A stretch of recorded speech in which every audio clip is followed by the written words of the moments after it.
इस मूवी में जो जंगल हमें दिखाया जा रहा है वो बहुत ही मिस्टीरियस है। वहाँ कुछ चीजें ऐसी छुपी हैं जिन्हें बहुत से लोग ढूंढना चाहते हैं, पर ये इतना भी आसान काम नहीं है। अब मूवी का स्टार्ट एक ऐसे आदमी को दिखाते हुए होता है जो इसी अमेज़न जंगल में वो एंशियंट चीज ढूंढने आया था। उसके साथ उसकी पूरी टीम थी और इसका नाम था एक्वायर। जिस चीज को ये लोग ढूंढ रहे थे उसे टीयर्स ऑफ द मून के नाम से जाना जाता था। अब एक्वायर और उसकी टीम जंगल में वो चीज ढूंढने लगते हैं, लेकिन तभी जंगल में जान आ जाती है और वो उन सब पर हमला कर देता है। उन्हें जोर जोर से हिलाने लगता है और उठा कर फेंकता है, जिसके बाद एक्वायर और उसकी टीम की हालत बहुत बुरी हो जाती है। अब वहाँ से कुछ जंगली लोग गुजरते हैं जो इनकी ऐसी हालत देखकर इनके पास आते हैं। एक्वायर इनसे रिक्वेस्ट करता है कि इन लोगों को हील किया जाए, जिंदगी दी जाए, और अब कबीले के लोग उनको हील करते हैं। लेकिन एक्वायर बहुत ही बुरा इंसान होता है। उसके दिल में इनको शुक्रिया कहने की बजाय अभी भी उसी एंशिएंट चीज यानी टीयर्स ऑफ द मून का ख्याल होता है। एक्वायर जानता था कि ये कबीले वाले यहाँ के ही हैं, तो इनको उस चीज के बारे में भी जरूर पता होगा। वो उनसे जगह की मांगता है जहाँ पर इनको जाना था, लेकिन वो लोग इसे की नहीं देते। और देते भी क्यों?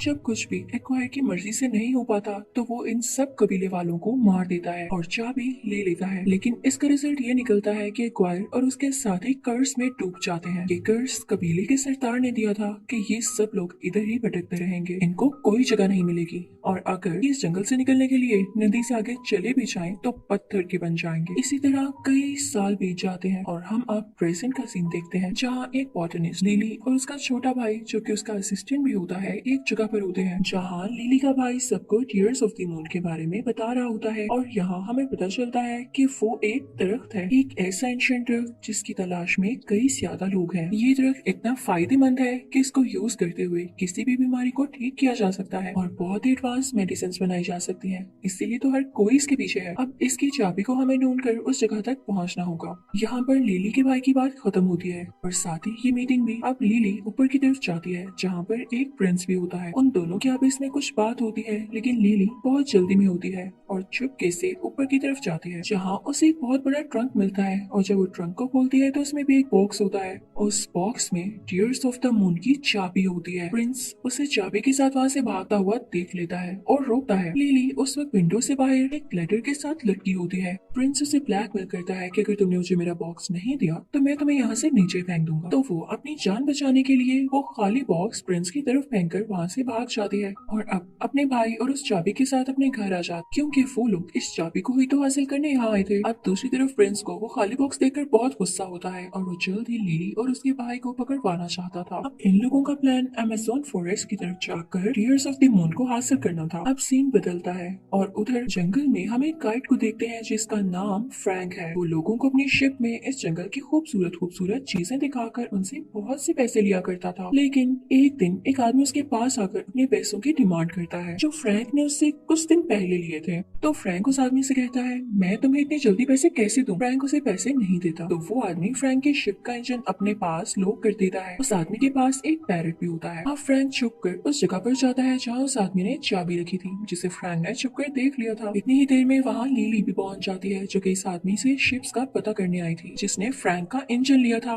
इनफेक्ट ये आदमी भी बहुत मशहूर था। अब क्योंकि फ्रैंक भी वहीं पर होता है तो उसे लगता है कि ये तो वही आदमी है जिसकी शिप में मैं जाने वाली हूँ, क्योंकि उसी आदमी का ऑफिस होता है। लेकिन उसे क्या पता था कि ये फ्रैंक कोई और है। अब यहाँ इन दोनों में बातचीत होने लगती है कि कितने पैसों में फ्रैंक उसे जंगल तक लेकर जाएगा। तभी वहाँ पर वो पैरट वाला आदमी आ जाता है, यानी जिसका ये ऑफिस होता है। अब सच जानकर लिली को गुस्सा आ जाता है और वो फ्रैंक के शिप में जाने से इनकार कर देती है। इसी दौरान फ्रैंक उसके गले में टीयर्स ऑफ द मून की देख लेता है। तो अब तो वो लिली को जाने देने वाला था ही नहीं, इसलिए वो बहुत कोशिश करता है कि लिली उसी के साथ ट्रेवल करे। वो सेवन ये भी कहता है कि मैं तुमसे रेंट बहुत ज्यादा कम लूंगा, फायदे में रहोगी। लेकिन लिली नहीं मानती। नेचर का करना ये होता है कि वहाँ पर एक शेर आ जाता है, एक जैगुआर। सब लोग उसे डर के भाग, जबकि फ्रैंक उसे बहादुरी से वहाँ से बाहर भेज देता है। लिली ये सब अपनी आंखों से देख के बहुत इम्प्रेस होती है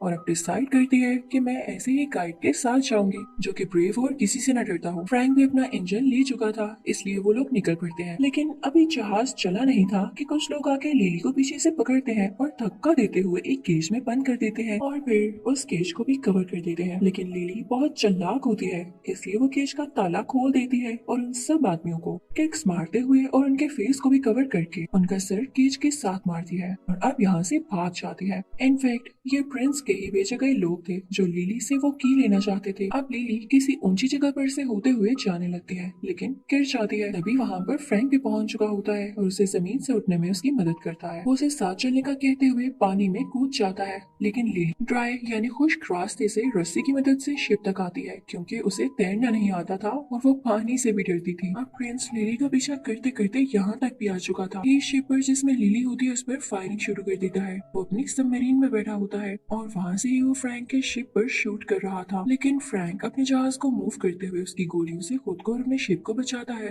प्रिंस अपने शिप में से 2 टॉर्पीडोज भी निकालता है, लेकिन तब भी फ्रैंक अपने शिप को तेजी से मूव करता है और टॉर्पीडो से हिट नहीं कर पाता। इसका रिजल्ट ये निकलता है कि प्रिंस की अपनी सबमरीन वहाँ पर स्टक हो जाती है। अब ये लोग अपने सफर के लिए आगे निकल पड़ते हैं, लेकिन रात होते अपने शिप को एक जगह पर स्टे करवाते हैं। फ्रैंक लिली और उसके भाई के लिए कुछ फिशेस को पकड़ता है जिसे रात में वो खाते हैं। अब ऊपर फ्रैंक और लिली बैठकर बातें कर रहे होते हैं कि लिली का भाई डरते हुए ऊपर की तरफ आता है और कहता है कि नीचे वही जैगुआर है। तो फ्रैंक उसे घबराओ नहीं, ये मेरा पेट है। तो ये सुन के लिली को बहुत गुस्सा आता है कि फ्रैंक ने मुझे शिप में बुलाने के लिए जानबूझकर ऐसा किया था। दूसरी तरफ हम उसी प्रिंस को देखते हैं जो कि केव के अंदर एक रस्सी की मदद से जाता है। वहीं पर उसको एक वायर और उसकी टीम दिखाई देती है जो कि उस कर्ज की वजह से पत्थर के बन चुके थे। लेकिन प्रिंस के माइंड में यहाँ पर एक प्लान होता है, बहुत ही बुरा प्लान। वो जानता था कि ये लोग जंगल से बाहर निकलने के लिए नदी के पार गए होंगे और नदी के पार जाते ही पत्थर के बन गए। तो क्यों ना इन पर नदी का पानी डाला जाए। उन सब पर पानी के कुछ कतरे डालता है। तभी एक्वायर की बॉडी में से 2 सांप बाहर आते जो इनफैक्ट एक्वायर की कमांड्स पे ही चलेंगे। तो प्रिंस एक्वायर से कहता है, अगर तुमने मुझे टीयर्स ऑफ द मून की चाबी ला दी क्योंकि यहाँ आने वाली एक लड़की के पास होगी, तो मैं तुम्हें भी टीयर्स ऑफ द मून दूंगा,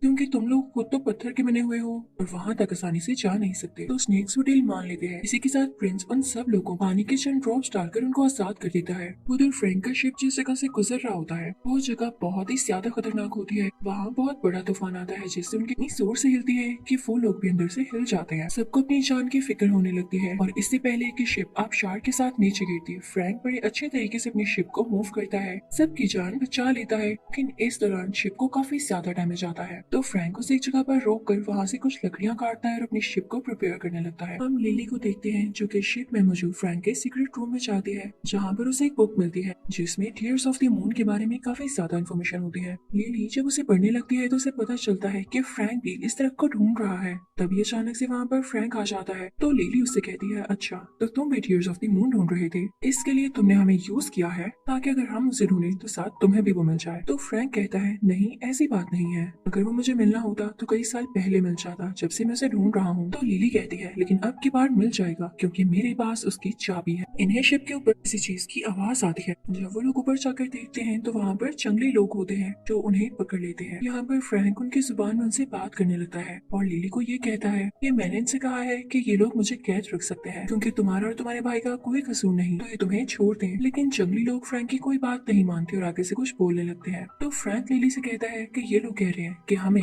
टीयर्स ऑफ द मून की चाबी दे, तब ये लोग हमें यहाँ से जाने देंगे। लेकिन लिली कहती है कि नहीं, हरगिज़ नहीं। और इसी के साथ वो उन जंगली लोगों पर अटैक करने ही वाली होती है। एक नेज़ा उठाती है। तभी उन जंगली लोगों की लीडर बोलती है फ्रैंक का प्लान फेल, जिससे लिली को पता चल जाता है कि फ्रैंक ने ये सब ड्रामा किया था सिर्फ उस चाबी को हासिल करने के लिए। तो वो फ्रैंक के मुंह पर थप्पड़ मारती है। अब वहाँ के लीडर लिली को सारा नक्शा समझाने लगती है कि तुम्हें किस तरह से जाना होगा। तो लिली फ्रैंक से कहती है कि अब मैं अकेले ही उसे खबर जाऊंगी, मैं तुम पर और ट्रस्ट नहीं करूंगी। तो फ्रैंक उसे समझाता है कि तुम अकेली लड़की हो, तुम्हारे साथ तुम्हारा छोटा भाई है, तुम लोग वहाँ तक मेरी मदद के बगैर कैसे पहुँचोगे। तो लिली कहती है कि सब कुछ पॉसिबल है, लेकिन इससे पहले कि वो निकलती वहाँ पर एक वायर और उसके साथी आ जाते हैं जो कि बहुत अजीब लग रहे होते हैं।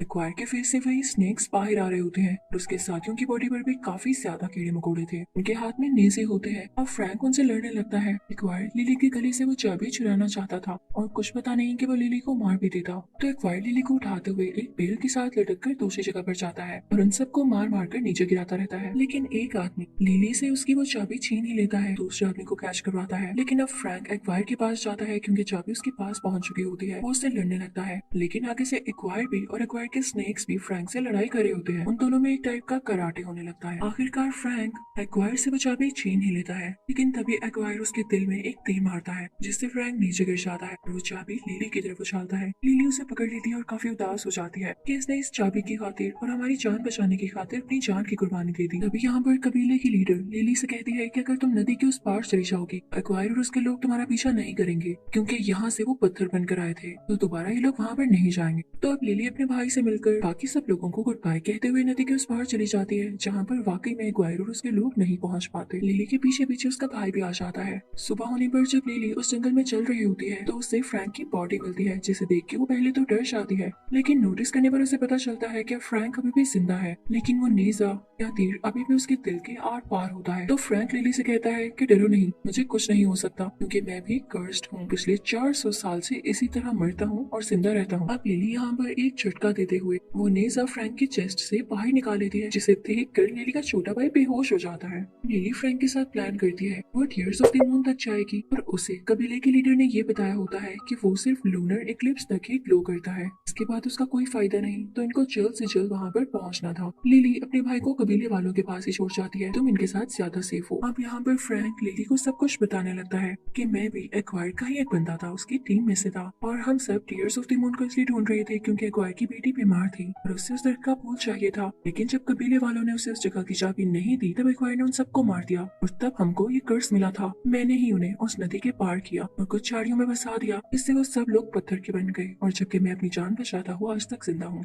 तो प्रिंस को भी कुछ फ्लाइज बता देती है कि लिली अब कहाँ जा रही है। तो प्रिंस अपनी सबमरीन लेकर उसका पीछा करने लगता है, लेकिन तभी रास्ते में से कुछ कबीले वाले मिलते हैं जिनके शिप में लिली का भाई होता है और वो उसे सैर पर लेकर जा रहे होते हैं। लेकिन यहाँ पर प्रिंस लिली के भाई को रोक लेता है, अपने पास कैद करते हुए पूछता है कि तुम्हारी बहन कहाँ पर है। लिली का भाई डरते हुए से सब कुछ बता देता है और अब प्रिंस उस तरफ निकलता है, जबकि फ्रैंक और लिली उस जगह पर पहुंच ही चुके थे जिस जगह से वो तरफ बहुत ज्यादा करीब था। फ्रैंक पानी में कूद जाता है, देखता है कि वो दरवाजा जिसको ये चाबी लगने वाली है वो पानी के नीचे ही है। तो वो लिली को आकर समझाता है कि हमें पानी के नीचे जाना होगा, लेकिन लिली डर रही होती है, तो फ्रैंक उसे समझाकर अपने साथ नीचे ले जाता है। तब लिली उस दरवाजे को खोलने लगती है, लेकिन उसका पाँव एक पत्थर पर आता है और वो दरवाजा बंद हो जाता है। फ्रैंक बाहर ही होता है, लिली घबरा जाती है, वो बाहर निकलकर ऑक्सीजन भी नहीं ले सकती थी, तो फ्रैंक उसे ऑक्सीजन देता है। तभी वहाँ पर कुछ मछलियाँ आती हैं, लेकिन फ्रैंक उनके बीच चला जाता है ताकि वो मछलियाँ लिली पर अटैक न करें। तो इस वजह से लिली को ऑक्सीजन नहीं मिल पाती, तो वो बेहोश हो जाती है, लेकिन जल्द ही हिम्मत करते हुए तैरती है, इस दरवाजे को खोल ही देती है, जिससे सारा का सारा पानी इस दरवाजे के अंदर जाने लगता है और वो जगह ड्राई हो जाती है, जिसके बाद फ्रैंक और लिली दोनों ठीक हो जाते हैं। अब इससे पहले कि फ्रैंक और लिली इस दरवाजे के अंदर जाते और उस दरख्त को ढूंढ पाते, यहाँ पर प्रिंस भी अपनी सबमरीन में आ जाता है। उसकी कैद में लिली का भाई भी होता है। पर वो गन पॉइंट करके लिली को ब्लैकमेल करता है, अगर तुमने मुझे वो चाबी ना दी तो मैं तुम्हारे भाई को मार दूंगा। लिली को उसे वो चाबी देनी ही पड़ती है और अब वो सब लोग मिलके उस दरवाजे के अंदर जाते हैं, लेकिन जैसे ही उनके सामने वो एंशिएंट दरख्त आता है तो ये लोग देखते हैं कि वो तो अंधेरा और सूखा हुआ दरख्त है, जबकि इसको ग्लो करना चाहिए था। फिर उन लोगों की समझ में एक बात आती है कि इसको उसी चाबी की मदद से ग्लो किया जाए। यहाँ पर प्रिंस फ्रैंक से कहता है कि तुम तो 400 साल से इसी जंगल में रह रहे हो, तो तुम्हें पता होगा इस दरख्त में चाबी कहाँ पर लगेगी, तो इसको मेरे लिए लगाओ। तो फ्रैंक कहता है एक शर्त पर, क्योंकि मैं अपने ऊपर से कर्ज खत्म करना चाहता हूँ और मरना चाहता हूँ। इसे सुनकर लिली उदास हो जाती है, शायद वो फ्रैंक को पसंद करने लगी थी और नहीं चाहती थी कि वो मरे। लेकिन जब फ्रैंक उस दरख्त को जाकर देखता है तो उसे समझ ही नहीं आता कि चाबी कहाँ लगानी है। वो लिली से मदद मांगता है। लिली कहती है कि अगर मैंने चाबी लगाई तो मुझे भी एक फूल चाहिए होगा। तो प्रिंस उसे कहता है नहीं, फूल एक ही मिलेगा, तुम लोग सोच लो कि किसने वो फूल रखना है। तो फ्रैंक लिली से कहता है तुम चाबी लगा लो और फूल भी रख लेना, लेकिन उसके बाद प्लीज मुझे मार देना, क्योंकि मैं इस दुनिया से आजाद होना चाहता हूँ, खून से मरना चाहता हूँ। तो लिली मान जाती है और वो भी चाबी लगाने की ट्राई करती है, लेकिन वो कहीं पर फिक्स ही नहीं हो रही होती। तो तभी उन्हें याद आता है कि कबीले के लीडर ने उन्हें ये बताया था कि इसमें सांप का दिल है। वो उस पत्थर को यानी चाबी को तोड़ते हैं तो उसके अंदर से एक रेड कलर का जेम निकलता है जो कि दिल था।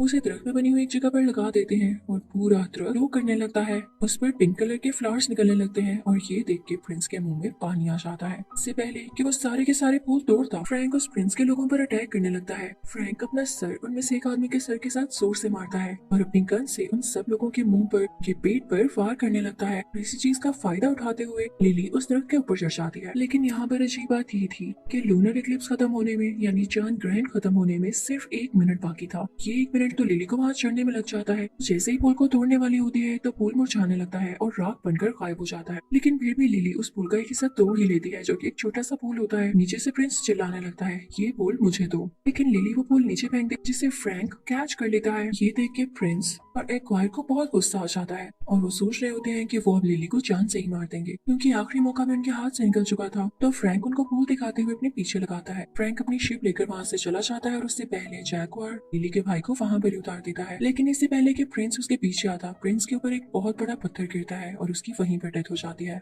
अब एक्वायर फुल गुस्से में फ्रैंक और उसके जहाज के पीछे होता है। दूसरी तरफ हम देखते हैं कि लिली को एक कपड़े में लिपटा हुआ वही फूल मिलता है, जो कि फ्रैंक जाने से पहले लिली के भाई को दे गया था। जिस पर लिली बहुत इमोशनल हो जाती है कि इसने हमारी जान बचाने के लिए और हमें ये फूल देने के लिए अपने पीछे जालिम लोग लगवा लिए। उधर फ्रैंक की शिप किसी जगह से टकराती है तो वहाँ के सब दरख्तों में जान आ जाती है। ये वही जगह होती है जहाँ पर एक्वायर के लोग पहले भी पत्थर बन चुके थे और यहाँ पर देखते ही देखते सारे लोग दरख्तों की पकड़ में आकर पत्थर बन जाते हैं। और जब लिली यहाँ पर आकर देखती है तो देख के बहुत उदास हो जाती है और अपने हाथ फ्रैंक के फेस पर लगाती है, लेकिन उसमें कोई चेंज नहीं आता। तो उसके पास जो उसका फेवरेट फूल होता है, जिसके लिए उसने इतनी एफर्ट की होती है, वो फ्रैंक के मुंह में रखती है, लेकिन वो फूल भी गायब हो जाता है और फ्रैंक दोबारा से ठीक नहीं हो पाता। तो वो काफी होपलेस होकर अपने भाई को लेके यहाँ से जाने लगती है। फ्रैंक का जैक और भी वहाँ पर बहुत उदास बैठा होता है और कुछ भी बोल नहीं रहा होता। लेकिन जैसे ही लिली और उसका भाई वहाँ से जा रहे होते हैं, उन्हें जैकवर की आवाज आती है। तो फौरन से लिली के दिल में एक क्लिक हो कि शायद फ्रैंक में मूवमेंट आई होगी। वो फौरन से जाकर ऊपर देखती है तो वाकई फ्रैंक अब ठीक हो चुका होता है। उसकी बॉडी से खून भी आ रहा था। का ये मतलब था कि वो कर्ज से आजाद हो चुका था। लिली उसे गले से लगाती है। उसका छोटा भाई भी बहुत खुश होता है। जैकवर भी साथ होता है और ये चारों खुशी खुशी वहाँ से निकलने लगते हैं। इन तभी इनको दिखता है कि उस दरख्त पर एक और फूल बाकी है। उसे तोड़ते हुए लिली अपनी कंट्री ले आती है। वहाँ जाकर मेडिसिन बनाती है जो कि बहुत फेमस होती है। तब लिली और उसका भाई पूरी दुनिया में माने जाते हैं। मूवी के लास्ट सीन में हम देखते हैं कि लिली फ्रैंक को इस नई दुनिया में रहना सिखा रही होती है, उसे गाड़ी चलाना सिखा रही होती है। साथ ही साथ उनके पीछे फ्रैंक का जैकवार भी बैठा होता है। वो लंदन की रोड्स पर मजा करते और गाड़ी चलाते हुए बहुत एंजॉय कर रहे होते हैं, जिसके साथ ये मूवी यहीं पर एंड होती है। आई होप आपको ये मूवी